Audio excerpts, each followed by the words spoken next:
difficult because some European countries don't have the same. You see, this country when it comes to multiculturalism, it does work in this country. It does work. Yeah? Whereas when you go into some other countries like France, it doesn't seem to be. Is that a quote there? Tommy Robbins says multiculturalism works in this country. It works in Luton Town. I've said that. That's the thing. That's the problem. For 4.5 years, I've been condemned by my own supporters for saying that, and I do say it. Do you know what I mean? But other countries is different. We believe this is the way forward. I can't speak and say that I know any Muslim organisations in any other European countries. I don't know, Quilliam haven't got offices in all the European countries, but for us, for at home, for Britain, we see this as a right move. Right, now I'm going to have to start wrapping up because everyone's getting tired, especially these two. Now, the question that was actually intended for the gentleman in the red check shirt, so I'm going to give him a chance. For Tommy and Kevin, I just wondered if you could outline what your view of Englishness is and whether that's changed at all. I'll tell you what my view of Englishness is, yeah? Which I've done for 4 years. When I say that my mother's Irish, yeah? Right?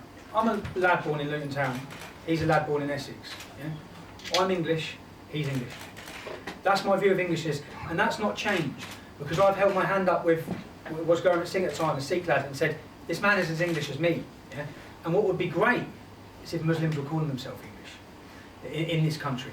I met another Muslim fellow earlier who said, I don't want to be defined as a Muslim. Why am I defined as a Muslim? I'm British. I mean, so, and that's the vision I see. Yeah? But getting there, and to be honest, what I try to explain is, when with saying that, you see the majority of English Defence League supporters, if they heard Pakistani lads of heritage stand there with England tops on saying we're English, they'd be happy. They'd be happy. That was your question. Sorry. Do you think that your work with the EDL has made it harder for those people to say? Excuse me, we're wrapping up and there's some other questions, forgive me. The gentleman in the black shirt in the corner here, yes. So I'm Charles from Vice. Tommy, you were recently on interviewed by Andrew Neil for the BBC, denying that there were Nazi salutes at EDL demonstration when photos showed that there were.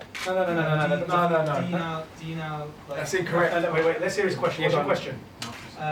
Do you stand by those comments? Yeah, I stand by those comments.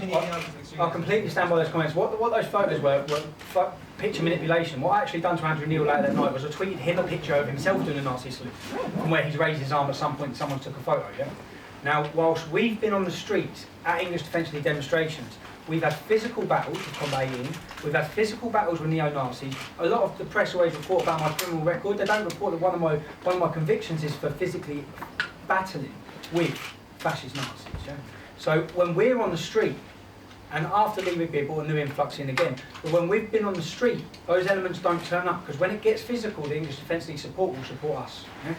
The minute we're not, they're there. So if you're asking me were Nazis in Manchester, yes they were. You know what I mean? So and that's the point for me where it's getting out of my control, and I'm not willing to be a public face and give them any sort of.